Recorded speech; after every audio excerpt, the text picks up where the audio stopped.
has shed the soft nation tag by doing this.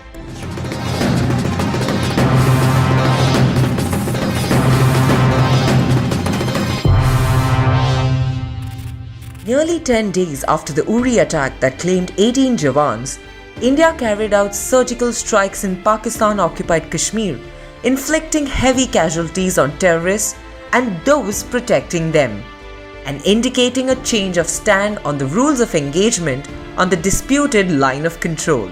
Operation begins around 12:30 am on the night of September 28, 2016. Paratroopers from Special Forces were involved. The commandos were airdropped at the line of control from where they crossed over to the Pakistani side. Indian commandos reportedly entered 3 kilometers across the line of control to conduct India's first surgical strikes. The strike were reportedly carried out in Bhimber, Hot Spring, Kale and Lipa sectors on Pakistan's side of LOC. 38 terrorists and 2 Pakistani soldiers were reportedly killed in Indian Army surgical strikes. However, there were no Indian casualties. Helicopters were used and the mission, according to reports, ended at 4:30 am. We spoke to retired Lieutenant General Satish Dua, who was the co-commander of the Srinagar Base 15 Corps when the Indian Army undertook surgical strikes post the Uri attack, to take us through what happened on the night of September 28, 29, 2016 and what followed after that.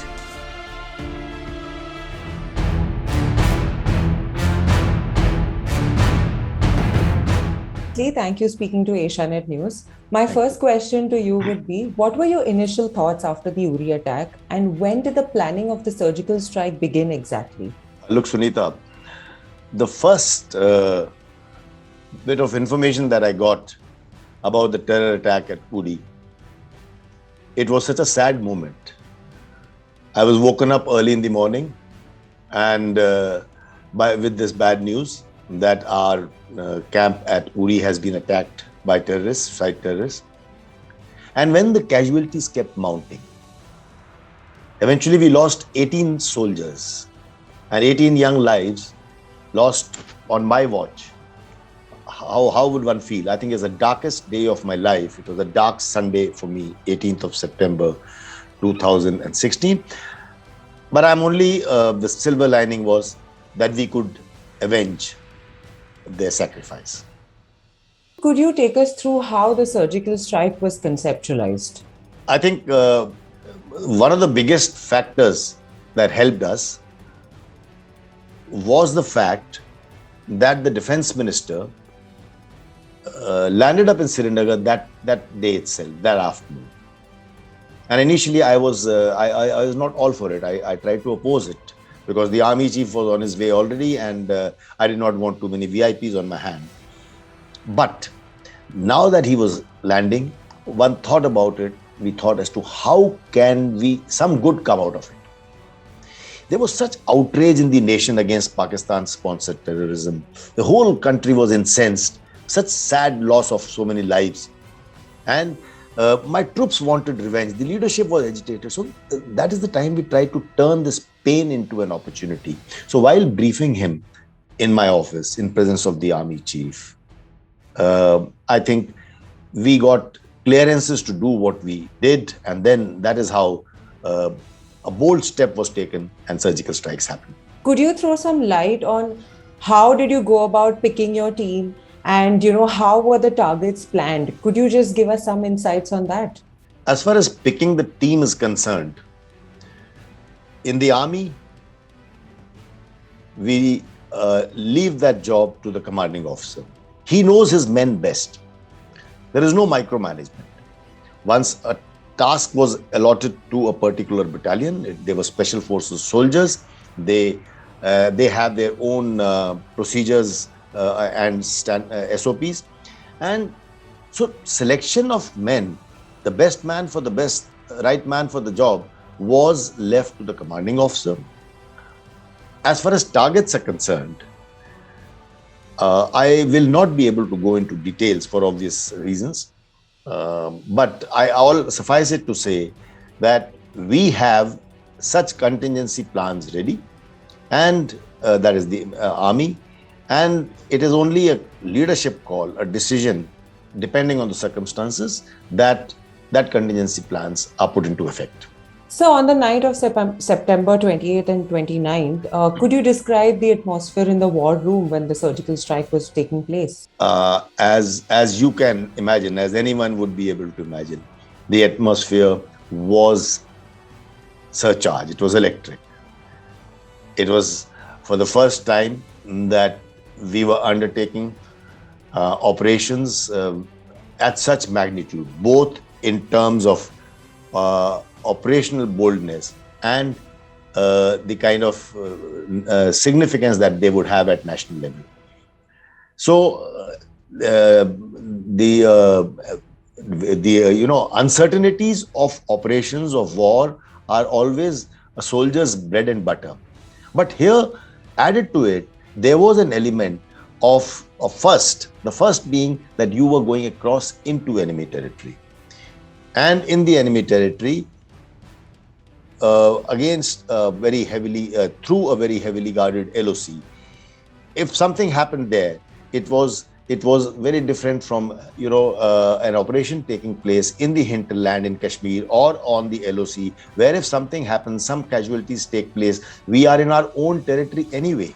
They can be evacuated, they can be taken care of, but there it would have very different implications, both politically as well as from the point of view of evacuation of soldiers. So having said that, it was very tense atmosphere. And before I end, all I would like to say, while we were sitting on pins, but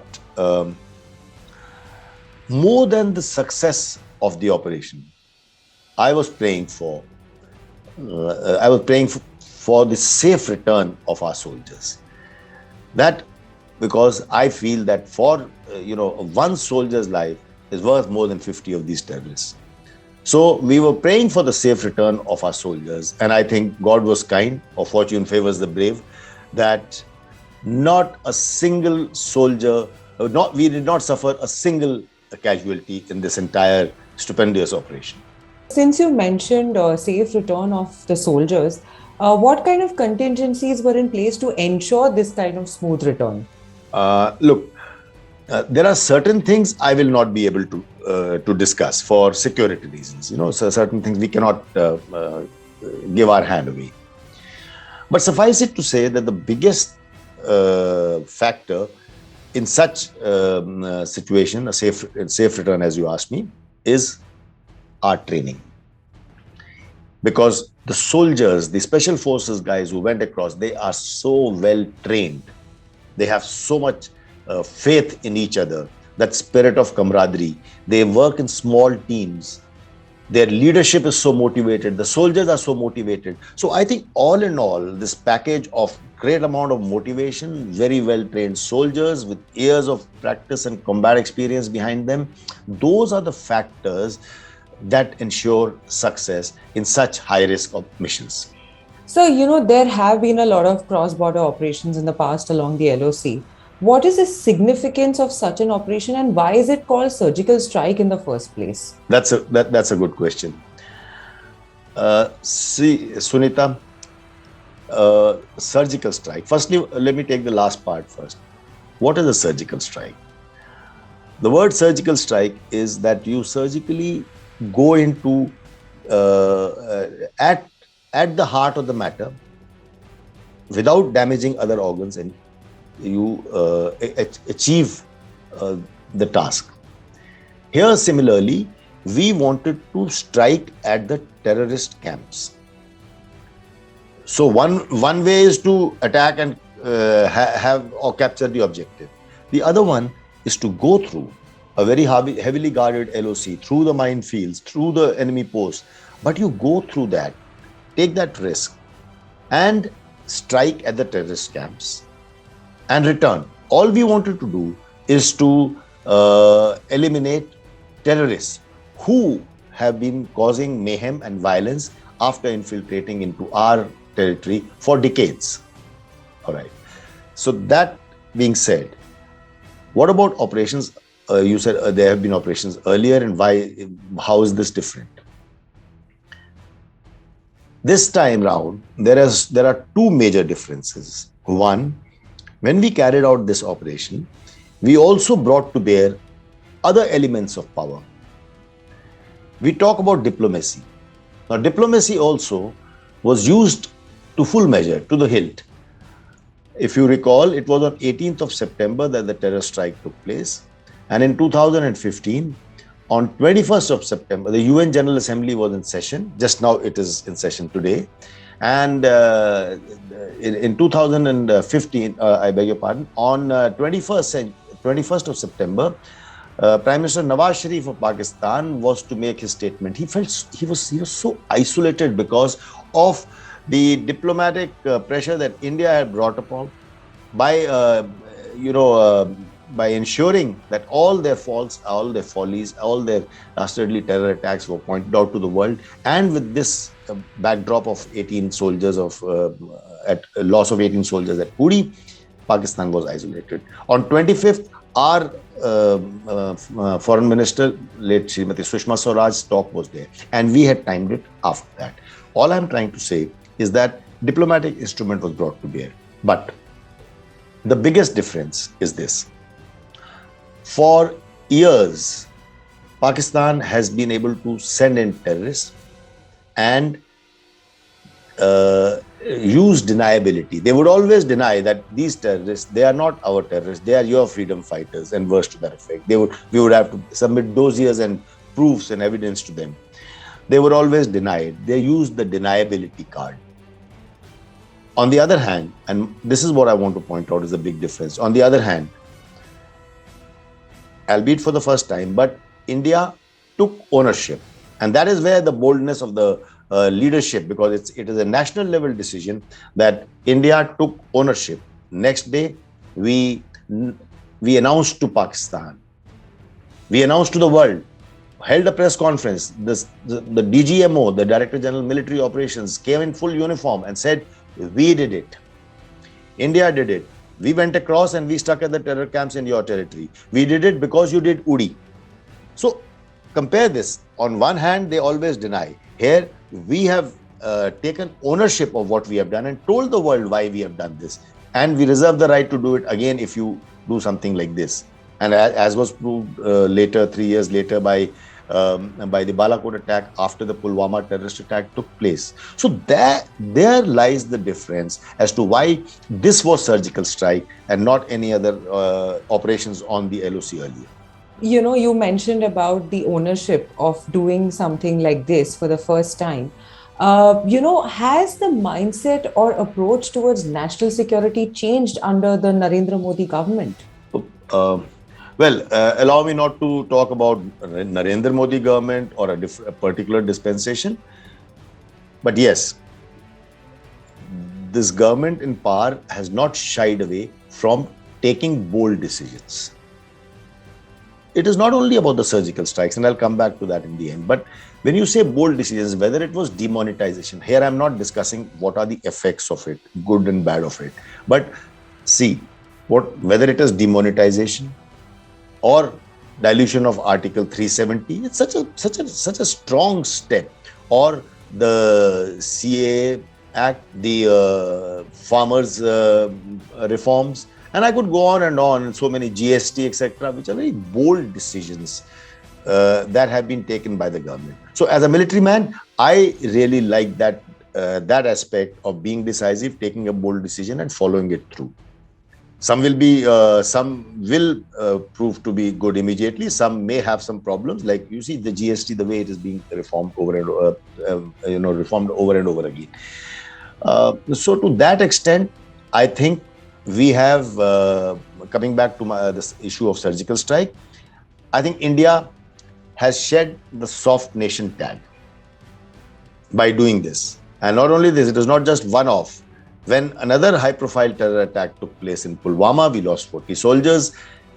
We went a step ahead and we struck deep inside the Pakistan territory at Jabba Top near Balakot. Again, terror camps were the targets. But this time an airstrike was used. Obviously, no two modus operandi will be same. Operations will not be same. It will be some different mode and method that will be used.